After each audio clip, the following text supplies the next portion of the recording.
To say first and foremost, before this video gets kicked off, that I really do apologize for that. No, I started recording now. Hi everybody. I'm coming to you guys not with a case this week or today yet, but with I think I'm gonna start calling this Reefa's World. Basically what's been happening this week in my life and in the lives of other people around the country, in other countries too. So basically, a couple things that happened this week were the two things that were horrible were three. Dr.Teleka Patrick was found in the pond, I want to say, where they found her car. She was found less than a mile away from where her car was, in the same pond they had searched for last week. And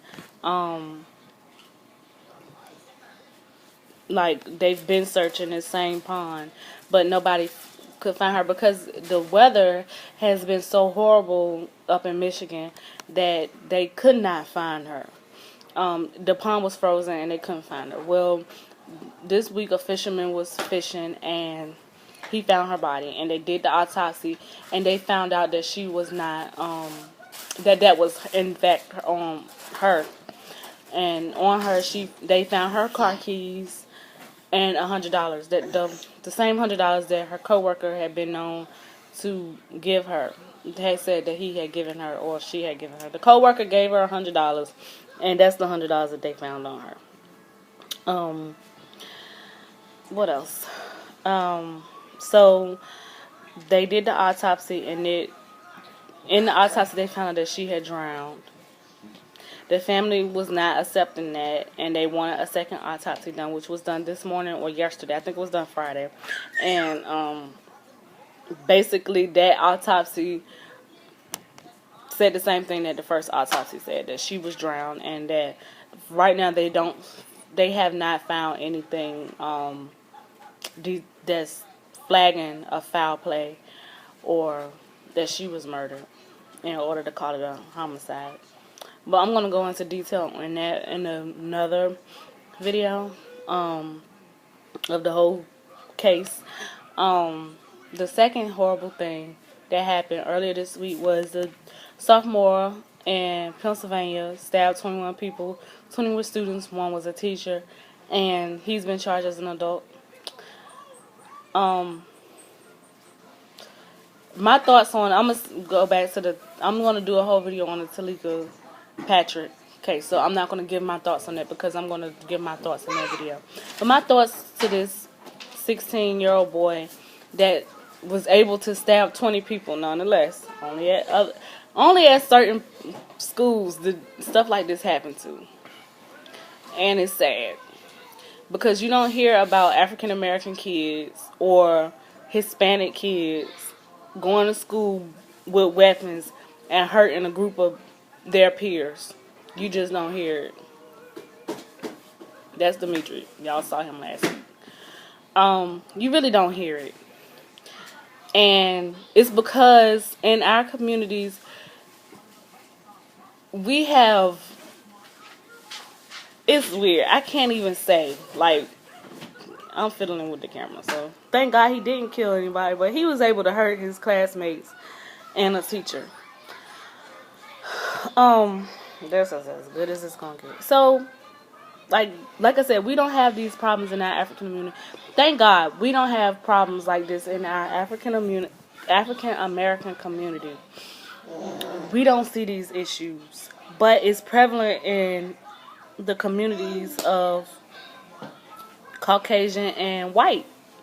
Caucasian, mainly Caucasians. Y'all the only ones that have these problems where the children got to go in and either shoot somebody or stab up the place or try to make a bomb go off. Or, that one dude, he was the Unabomber. He wasn't a Unabomber. He got on the plane with that bomb strapped to his ass. He was stupid.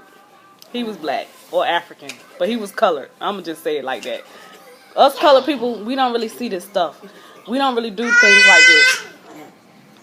So, it was Elise. Um, What was I at?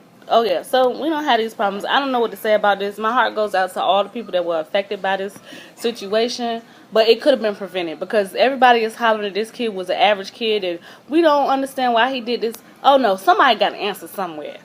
Somebody got an answer somewhere. Somebody knows something.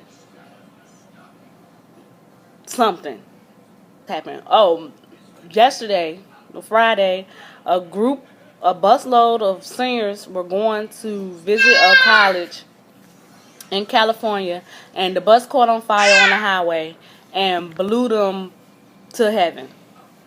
Some didn't make it, and some of them made it. And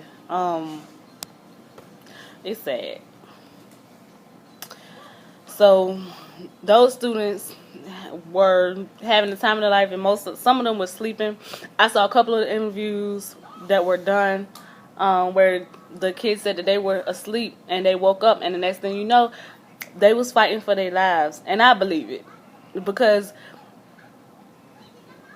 at what point do you go from having a good time to waking up to fighting for your life? That is some scary stuff. That has to be one of the scariest things that you probably will ever encounter at that age. I don't know who would be prepared for something like that at 18, 17, 18 years old. It's just sad that they had to go through that their senior year, so close to graduation, so close to the end or the beginning of their lives, and to have something so devastating happen to them. That's something that those kids are going to be scarred for a while, if not for forever. Something else that happened this week. So this week, I'm in school still, and nothing really happened in school other than my teacher. Now, okay, so we take midterms. We took midterms last week. I got 2 questions wrong on the midterm exam, right? Wednesday, I go to check my grades to see what my grade was looking like. Now, it was 120 questions. 120 points. Out of 120, I should have got at least 117, maybe, depending on how many points the questions were that I missed, which I really didn't calculate. I just know I missed 2, and I was happy I got 96%. That's all I cared about. Well, Wednesday, I checked my damn grades, and it says that I got 60 out of 120. You know what I did? I immediately, I was probably the first, I don't know who was the first person to email my teacher, but he was emailed, and so within an hour, he sent back an email saying that that's Dimitri. I don't know why he up, but he is. Had assigned Malaysian flight 360. It is still missing. It is still missing. They have not decided whether or not they're going to stop the search for these black boxes. It's been a month, and they still have not found the black boxes for this missing plane. They have not. The only thing they are saying is they received 4 pings this week, and they have not located the actual pinpoint for the ping. They haven't gotten it narrowed the area down, because as if you took a science class, you know that sound waves travel, and in water they do the same thing. So you don't really know where the sound gonna come out, and you might be hearing something you might be able to catch something right here, but it could be miles and miles away, because that's how sound does. So yeah, even with technology, some things is hard to pinpoint. What else? News wise. Excuse me. Go in your room. You.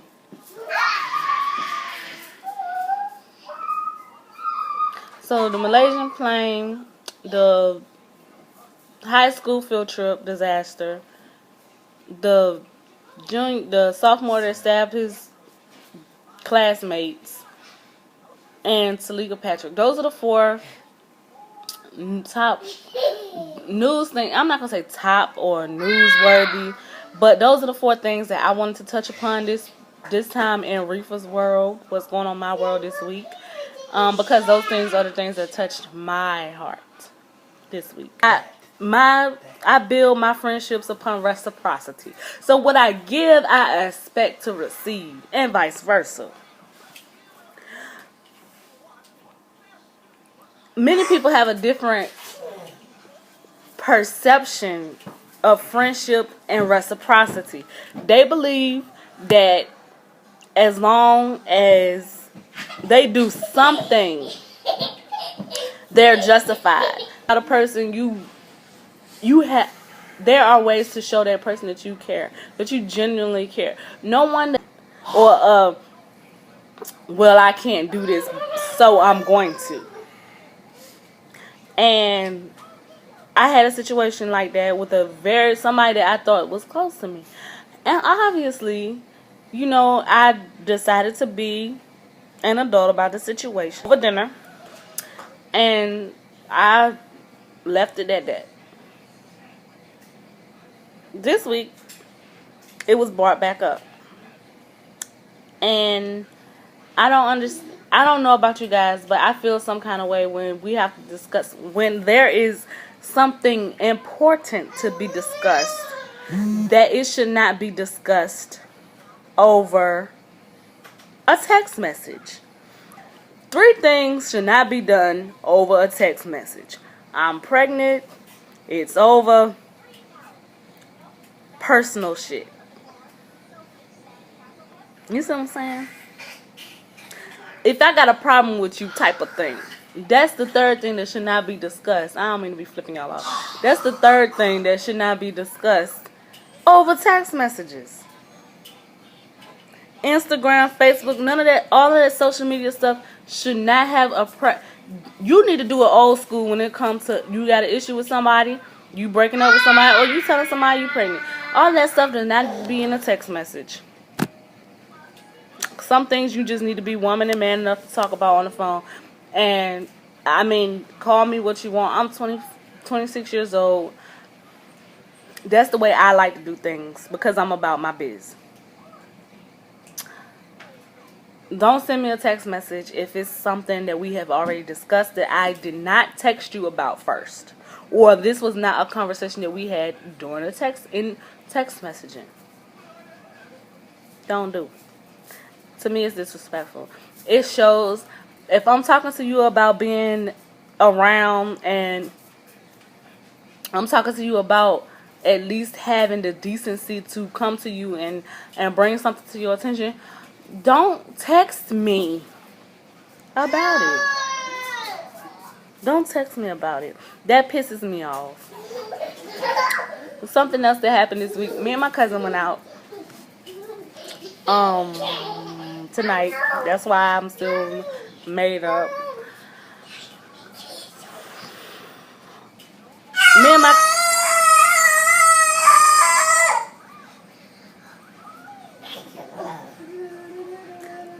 cousin and I went out tonight for dinner. And we are here in Richmond, Virginia.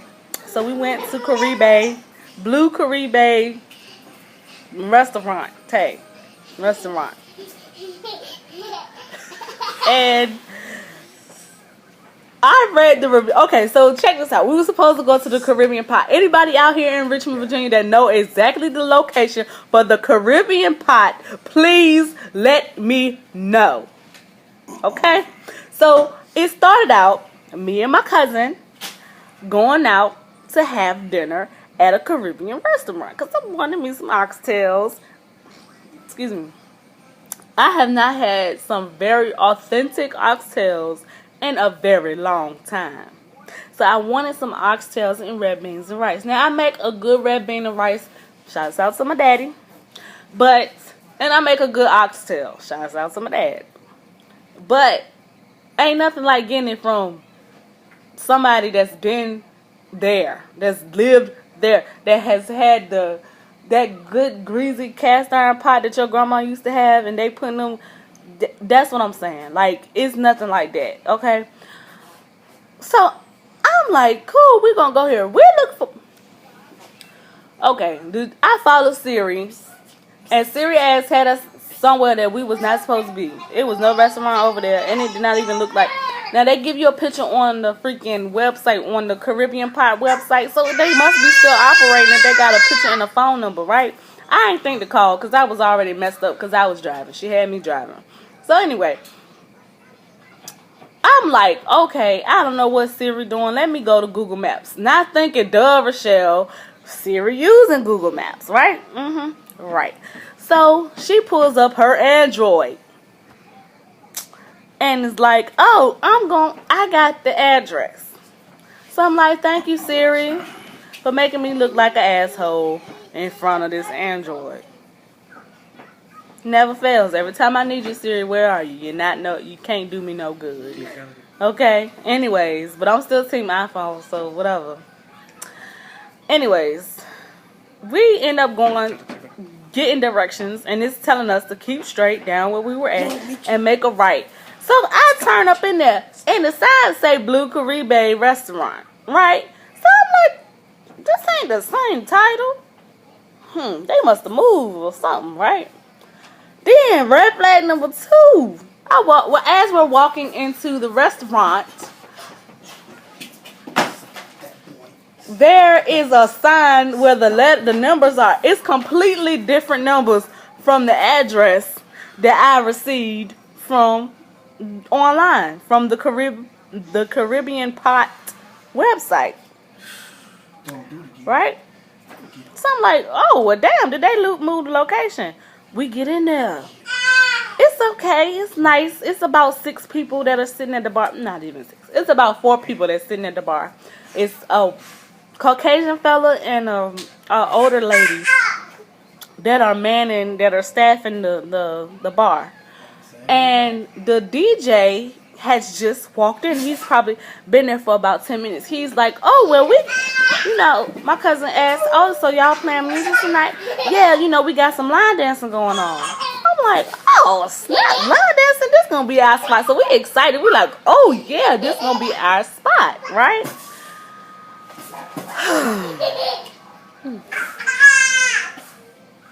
We order our food. I myself cannot order any kind of Jamaican food without having myself a piece of cocoa bread. Okay, and I have to have some rum raisin ice cream. Well, they ain't had no damn desserts on the menu.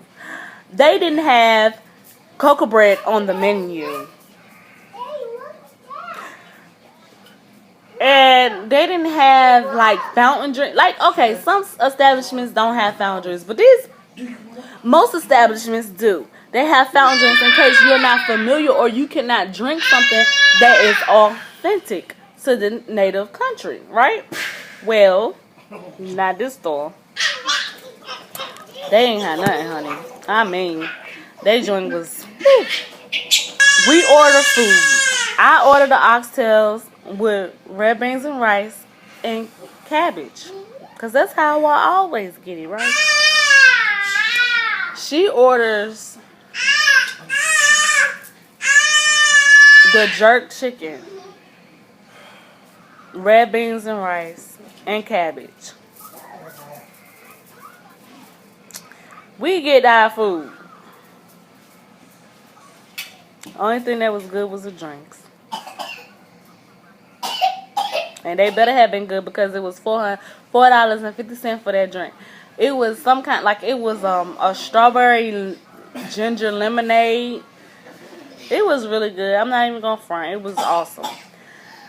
The cocoa bread that they sell at this restaurant that's supposed to be Jamaican is not Jamaican. I don't know. Just because you slap a damn Caribbean flag on some shit does not make it authentic. This cocoa bread tastes like they had gotten it out of a bakery. Like they had just went and was like, oh, let me get some dinner rolls and we're going to we're going to call it cocoa bread. Because cocoa bread, it would be on the menu. Because that's authentic Jamaican. That's a part. I've never been to a Jamaican restaurant, where they did not have cocoa bread on the menu. I've never been to one. That frustrated me. The red beans and rice taste like Uncle Ben's. red beans and rice. The oxtails had no flavor. What I did, now I'm gonna tell you, I have always, every time I've tasted some food from a different country, I taste the sauces. Because if I don't know anything, I know the herbs and spices that are used to cook with things. And I know certain places in the world use certain spices and herbs in different foods. In signature dishes like freaking oxtail, I know that I need to be tasting some freaking allspice, everything. When I tell you I tasted gravy, them gravy packets that you get from Walmart, the McCormick gravy packets, that's what I tasted. I know what they use. You know them French onion dip from Arby's? Yeah, that's what they use. They smothered the oxtails in French onion dip. The cabbage was not even cooked. Okay, I'm used to having my cabbage with a little crunch, but this cabbage was not even cooked. I would rather eat coleslaw. And then they had the people line dancing, not even a foot away from my table that I'm trying to eat. So you got a full on, as my cousin said, aerobics class up in your restaurant while people eating. Back up, homie, back up. There is no reason why your sweaty ass should be dripping on my food. None. But that's all I'm gonna say. That's my first.